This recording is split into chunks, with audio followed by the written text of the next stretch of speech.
This week, we'll be exploring unsolved mysteries that range from a massive unknown object in outer space that's actually pulling in nearby galaxies, to the unknown locations of various treasure chests, for a treasure hunt written in a book spanning all across North America, to the strange survey put out by a mysterious company, asking people to submit any strange dreams they may have had. We will be covering these mysteries and much more. So without further ado, grab a drink. My choice today is yerba mate, and join me as we explore the unsolved mystery Iceberg. So to start off with, we have the crater, which is a crater that's not really a crater. Okay, so it's not entirely clear why this crater formed, but there are some pretty good theories to say that this unstable hill collapsed in on itself, essentially collapsing in the middle and then sloping down in on itself, forming what looks sort of like a crater. It's a pretty simple one, but it is a mystery nonetheless. The Great Attractor.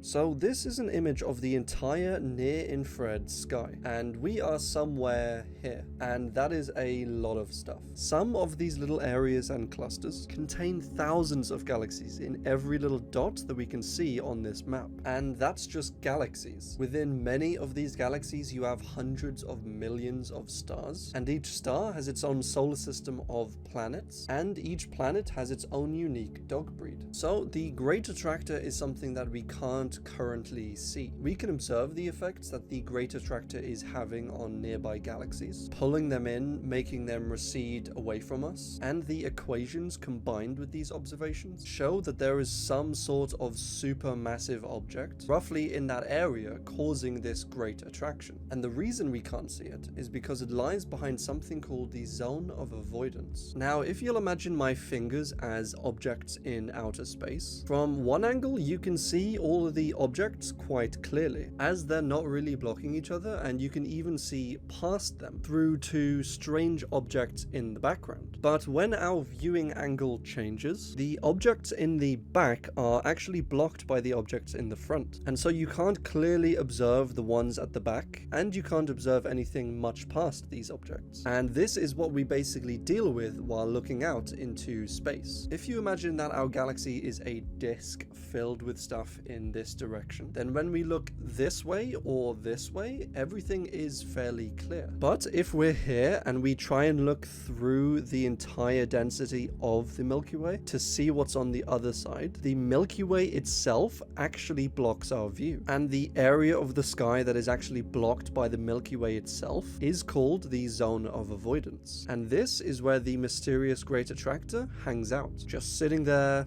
up to no good, attracting things. Scientists aren't entirely sure what it is, but this is a fascinating entry nonetheless. The secret is a super cool real-life treasure hunt created by Byron Preiss in the 1980s. There are 12 treasure boxes, 1 book, and unlimited time. You can actually still buy the book and attempt the treasure hunt if you feel like doing so. Byron in the 1980s buried 12 ceramic treasure boxes all across various national parks in North America. Anyone who finds a treasure box is able to exchange it for a precious gem, and to this date only 3 of the 12 gems have been claimed. He died in 2005, but made sure that his estate upheld the promise to pay out the gems to anyone who finds the treasure. He kept 0 records of where he buried these treasures, so it's a very real possibility that the rest of them may never actually be found. But if you are feeling clever or even a little bit lucky, the remaining 9 treasures are still out there waiting to be found by some lucky treasure hunting son of a gun like you. The Sun's safe of unpublished videos, photos, and stories. So The Sun is a British newspaper that has been around since the 1960s and is quite well known for its newspaper equivalent, I guess, of clickbaity headlines. Nor has the newspaper ever had any real moral problems with digging up and spreading dirt on various people, be it celebrities, politicians, royal family members, or just about anyone, really. So in 2014, there was a scandal where the Sun's sister newspaper, News of the World, was accused of hacking into various people's phones in order to get juicy and newsworthy information for various stories. Yeah, pretty insane. During the trial, the former deputy news editor for the company claimed that the newspaper had a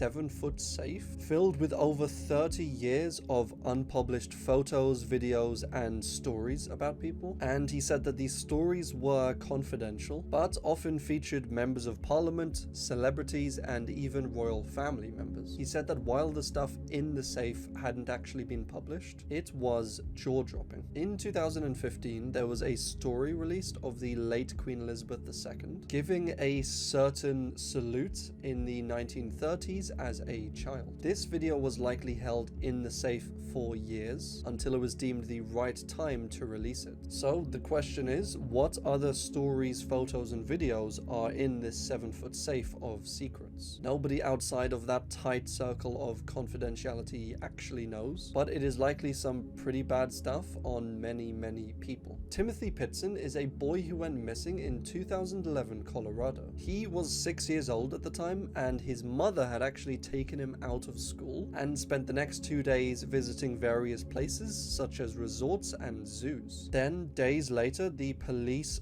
found the mother dead of an apparent suicide in her motel room. Along with the body, the police found a note apparently by the mother saying that her son was safe and in someone's care, and that he would never be found. And he never was. There were a few sightings over the years of him that turned out not to be him, and there were a few imposters who actually claimed to be the missing boy, but DNA evidence proved otherwise, and these individuals were later convicted for this. But sadly, Timmothy Pitzen to this day is still a missing person, and his case still remains open. The unknown man is this guy. He's been in prison since 2013 in a maximum security prison because Canadian investigators just can't figure out who he actually is. In 2012, he arrived in Montreal on a flight from Cuba, and he handed over a French passport, or a passeport de français croissant baguette, as they say in France. He said that this wasn't his first visit to Canada, and that he was returning because his friend's sister had died, and he was attending their funeral. He had a reservation in a motel in Montreal, he had $3,000 in his bank account, and he had a return airline ticket. So immigration felt fairly comfortable giving him a 10-day visa and letting him into the country. He would not return after 10 days. In fact, he wouldn't return at all. Authorities found him finally after 6 months when he was arrested in Toronto for scamming somebody. It was the classic black money scam where you basically say, look, I have all of these defunct voided notes that the bank basically threw away, but me and my associates here have come up with a special chemical that can safely remove the ink, and this will leave you with perfectly clean legal money. But instead of doing the logical thing and keeping this all for ourselves, we want to, for some reason, sell some of this fake money to you in order that you can also make a profit, because we are just generous guys like that. I feel like that's how most of these scams go down. This particular man was scammed out of over $450,000 by the unknown man and his associates, and so they were all arrested. The original passport that the man had given to the authorities was obviously faked. He also had another fake one in his hotel in Toronto. The birth certificates he had were also fake, and in every hearing that he has had,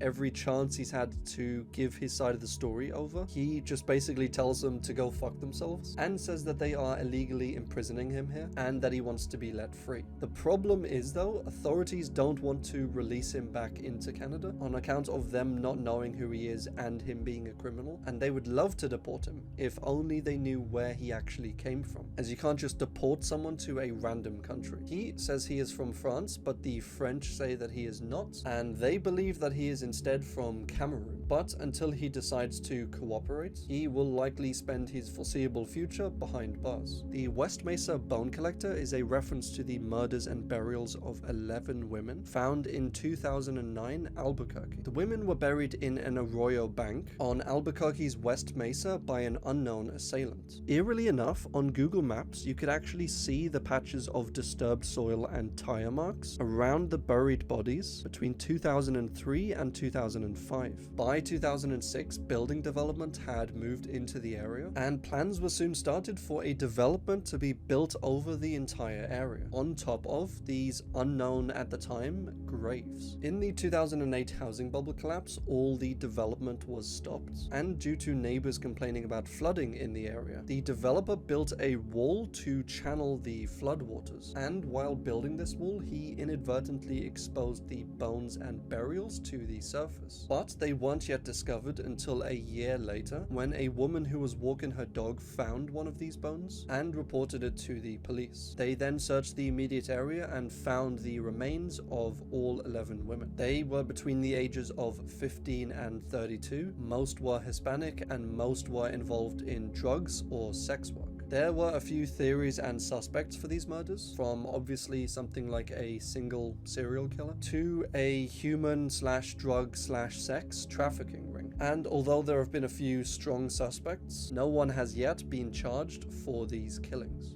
Why the dinosaurs died out? So when you ask most people this question, they will likely say that a comet hit Earth, and that is most likely true, but isn't completely universally accepted. So the theory of the comet extinction comes from the discovery of a layer of clay that is rich in iridium. This layer of clay is found roughly at the level where the last dinosaur bones are found, so it would make sense that whatever caused the dinosaurs to become extinct happened around the same time as whatever caused this layer to appear. Now, iridium is actually quite rare on Earth, but it is a lot more common in space. So the idea was that a comet containing lots of iridium crashed into the Earth, causing catastrophic events, and in the end depositing a layer of iridium over the Earth. It was a pretty solid theory, but one of the problems was they didn't have an impact crater until 1991. They discovered a 110-mile diameter crater on the edge of the Yucatan Peninsula, and it was named the Chicxulub crater. They believe this comet was roughly 6 miles in diameter and hit the Earth at over 40,000 miles per hour, releasing 2 million times more energy than the most powerful nuclear bomb ever released. The surface of the Earth would have been completely fried, tsunamis would wash over the land, darkness and wildfires would engulf the entire Earth, massive earthquakes and volcanic eruptions would become a daily occurrence, and it goes without saying that it would have been completely catastrophic. The darkness would have lasted years, and with the perpetual darkness would come a massive drop in Earth's temperatures down to freezing levels. This would end up killing all of the plants, which in turn would kill the herbivores, which in turn would kill the carnivores, and the only animals able to survive would be tiny mammals able to burrow and to scavenge any food that was remaining. And as I said earlier, while this is a completely sound theory, it hasn't been completely proven, and there is still a fair amount of disagreement in the community as well as among scientists in regards to what actually caused the extinction. Some theories suggest a massively changing environment for the dinosaurs through either natural changes from Earth or extraterrestrial causes, to a deadly disease developing or being delivered from space via something like a comet. They've also looked at giant volcanic eruptions that spew up absurd amounts of toxic gas into the atmosphere, but it might be a while before we ever come to a conclusive, universally accepted theory for why exactly the dinosaurs died out. But if you're in doubt, I would always say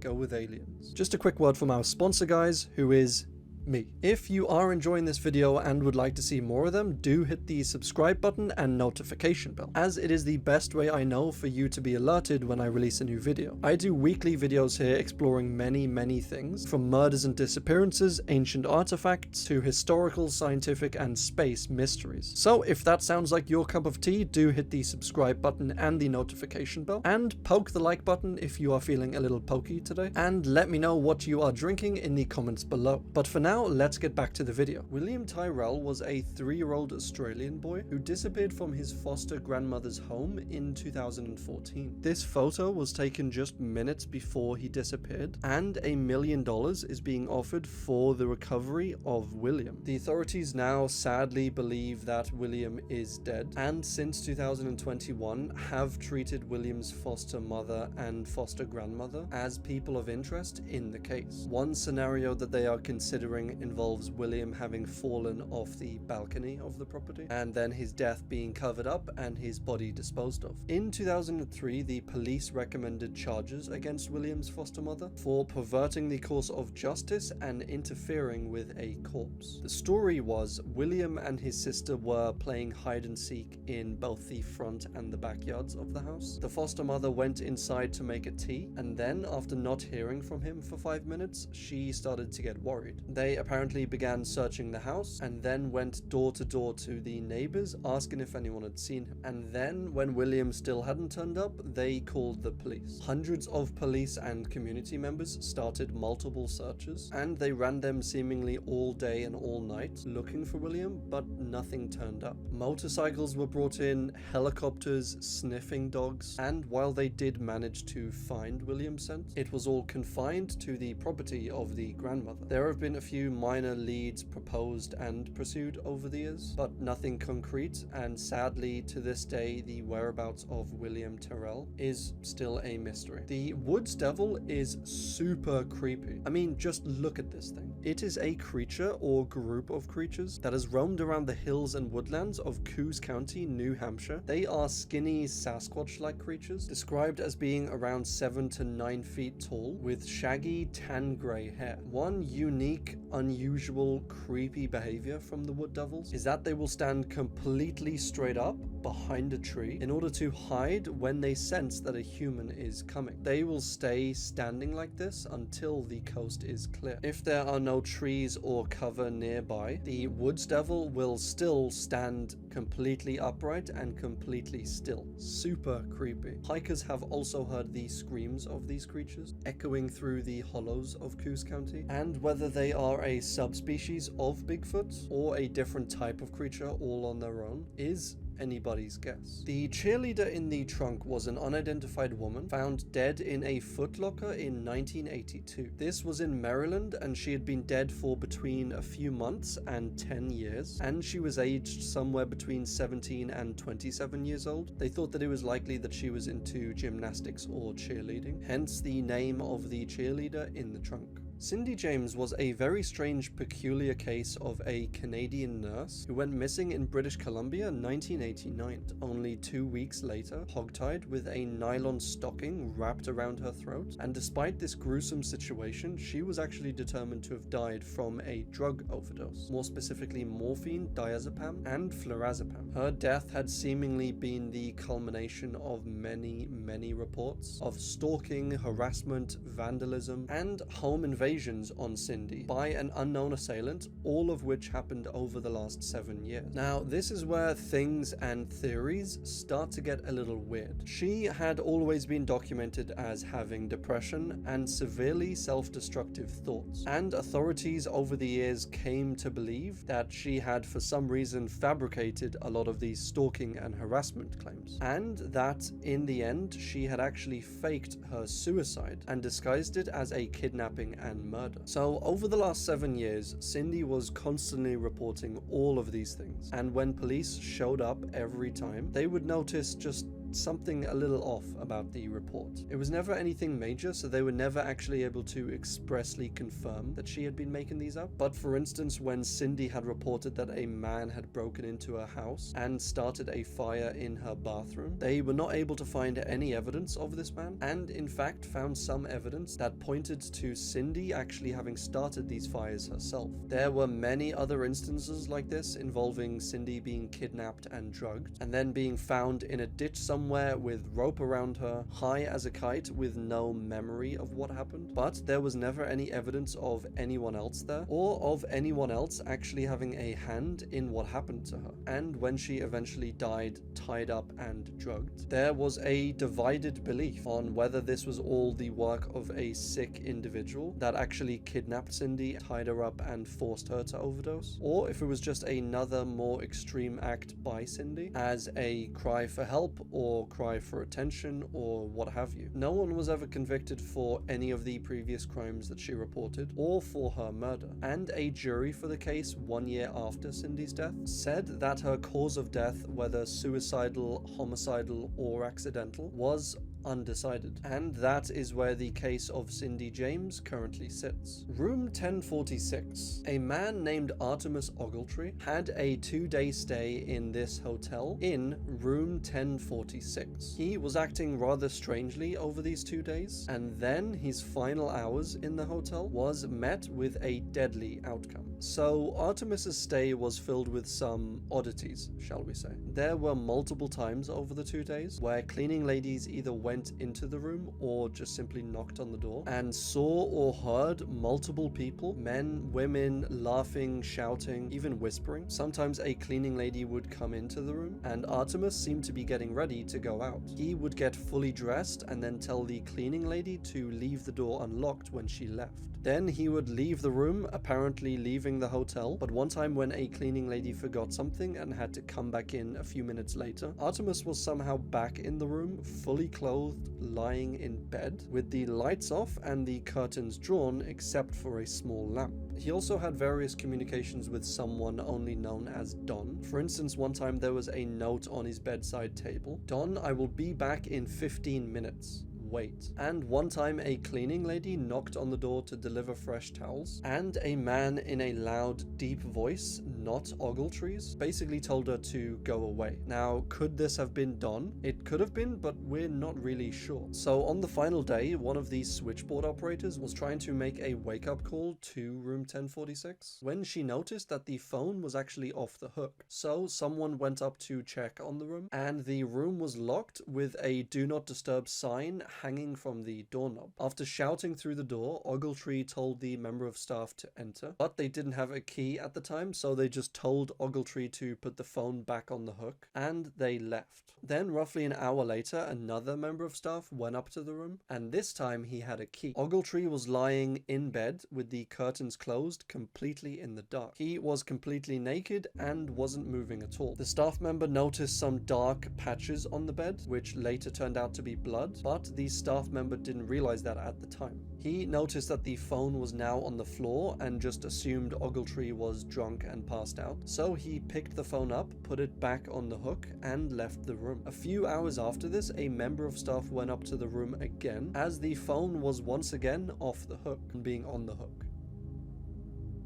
This time they found Ogletree on his knees and elbows, 2 feet from the door. The member of staff turned the light on, saw Ogletree, then, since he had his priorities straight, went over to the phone and put it back on the hook. And then he noticed that there was blood all over the room. In the bed, on the walls in the main room, all over the bathroom. It was not a pretty scene. He immediately went downstairs for help, and when he came back up, Ogletree had now collapsed in the doorway, preventing the door from being opened. They eventually forced the door open, and Ogletree actually got up, and he sat on the edge of the bathtub. He had been bound with cords around his wrists and neck and ankles, and his neck had quite severe bruising, likely from being strangled. He had been stabbed multiple times, one of them actually puncturing one of his lungs, and he had multiple blows to the head, resulting in a skull fracture. As I said, it wasn't a pretty scene. They cut the cords from around his wrists and neck, and they asked who had done this to him. And Ogletree said that it was nobody. The old Cyclops trick. And when he was asked what caused these injuries, he said that he had fallen over and hit his head on the bathtub. And then I guess the bathtub just pulled out a knife and stabbed him multiple times, and then wrapped some cord around his neck. This bathtub AI is getting terrifyingly advanced. Soon after this, he lost consciousness, and after being taken to the hospital, he died shortly afterwards. At first, he couldn't be identified, but over a year later, his mother, Ruby Ogletree, did recognize him, and she was able to identify him as her son. So what exactly went on with Ogletree over those 2 days, and who attacked him and why, we may never know. But it is a very strange case nonetheless. Marilyn Bergeron was a 24-year-old woman who went missing in Quebec City in 1983. She went out for what she said was a walk and then just never returned home. She was seen at an ATM trying to withdraw cash later that day, and then was seen in a nearby coffee shop soon after this. She had recently moved back from Montreal to Quebec City, as she told her parents that she didn't feel safe living alone in Montreal, but she didn't get into many details as as to why. There were apparently several other sightings since then, but none of them have really been confirmed. And whether she took things into her own hands or was the victim of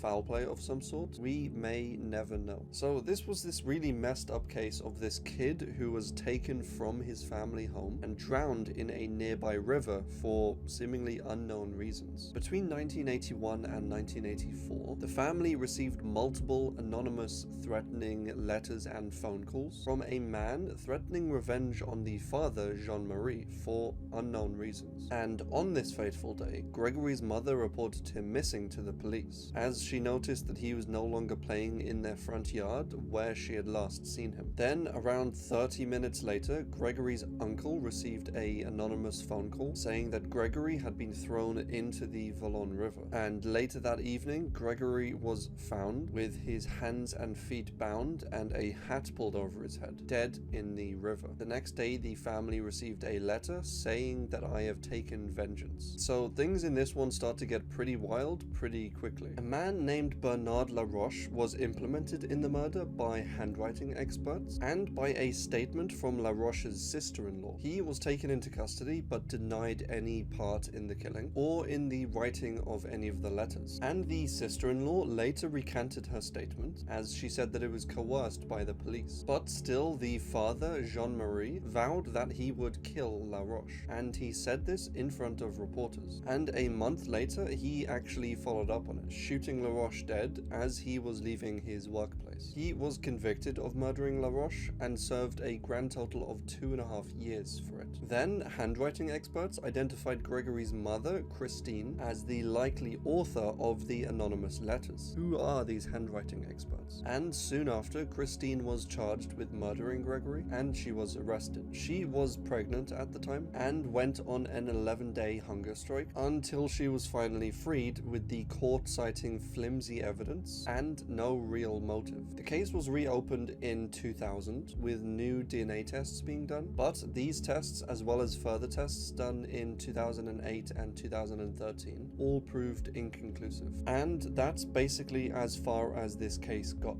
So a pretty sad one, but also a pretty strange one. Have you been having strange dreams? This was an unusual set of flyers that went up all over Portland, Oregon in 2015 and onwards. It consisted of this sign: have you been having strange dreams? The Willamette Valley Dream Survey is investigating a recent spike in bizarre, unexplainable dreams. If you have been experiencing any unusual dream activity, you can help by reporting a summary. Please call 971-258-1465 with a description of your dream. Calling the number on the flyer leads to this recording.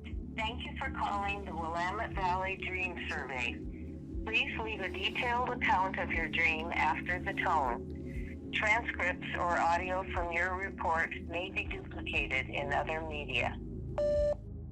Where you could apparently safely leave your dream descriptions, but the whole situation to me is just incredibly odd. No one knew or even knows to this day who is running this study. A search for the Willamette Valley Dream Survey doesn't return anything fruitful, and who would be interested in collecting dream data is also a bit of a mystery. And what dreams have been collected so far over the years is a complete mystery. Colin Madsen was a 25-year-old student who died in suspicious circumstances while studying in Irkutsk, Russia. Colin was a huge fan of hiking and of the Russian language and scenery, so where better to go studying and hiking than Russia? He was on a planned hike with 3 other companions at the time, 2 Russians and 1 American. They went to sleep at 2 a.m. in this little cabin they were staying at, with the plan being to wake up 3 hours later at 5 a.m. and then leave at 7 a.m. But when the others woke up at 5 a.m., Madsen was nowhere to be seen, and his backpack and all other items were left in the cabin. After extensive searches, they found his body 8 days later in a mountainous wooded area almost 2 kilometers away. He was found face up,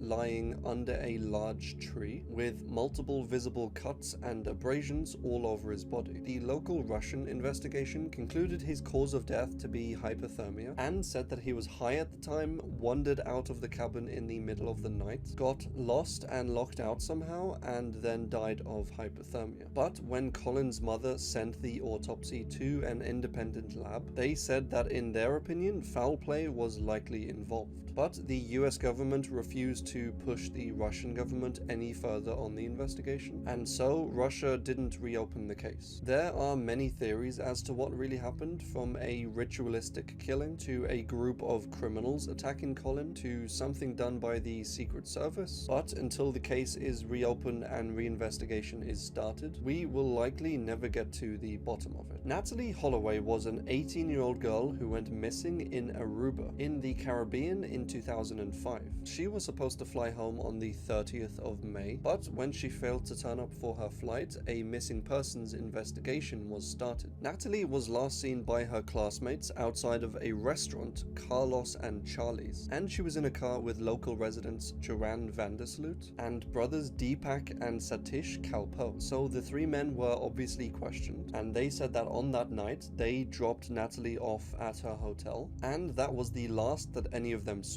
of her. Further investigation raised suspicions into these claims, and Vandersloot was arrested twice in connection to her disappearance, with the Kalpo brothers each being arrested 3 times. The FBI then got involved, special agents, Dutch soldiers, special Air Force aircrafts, all participated in an immense search, but sadly they could not find Natalee or her body. The next year they closed the case without charging anyone for her disappearance, but the year after that they reopened the case after receiving video footage of Vandersloot high, saying that Natalee had actually died on that day and that her body had been disposed of. He denied that this was true, but then later said that he had sold Natalee into sex slavery, and then he later retracted that comment as well. And can I just say that this guy seems like an all-round arrogant dick, and if you watch a full video on the case you will see exactly what I mean. But 4 years later, Vandersloot was actually convicted of the murder of 21-year-old Stephanie Flores Ramirez in Peru, and he was sentenced to 28 years. Natalee was later, at the request of her father, declared legally dead, but in my eyes it's very likely that Vandersloot had a large hand in her murder and disappearance. The Wednesday Strangler is an unidentified Japanese serial killer responsible for the killings of 7 women from 1975 to 1989. He's called the Wednesday Strangler because 6 of the 7 killings took place on a Wednesday, so this man apparently had a schedule to keep. The victims ranged from an 11-year-old schoolgirl to a 50-year-old housewife, and they were all likely ambushed and strangled. A suspect was arrested in 2002 for 3 of the murders, but he was later acquitted, and to this day the case of the Wednesday Strangler remains unsolved. And that is all we have time for. I really hope you enjoyed this week's episode, guys, and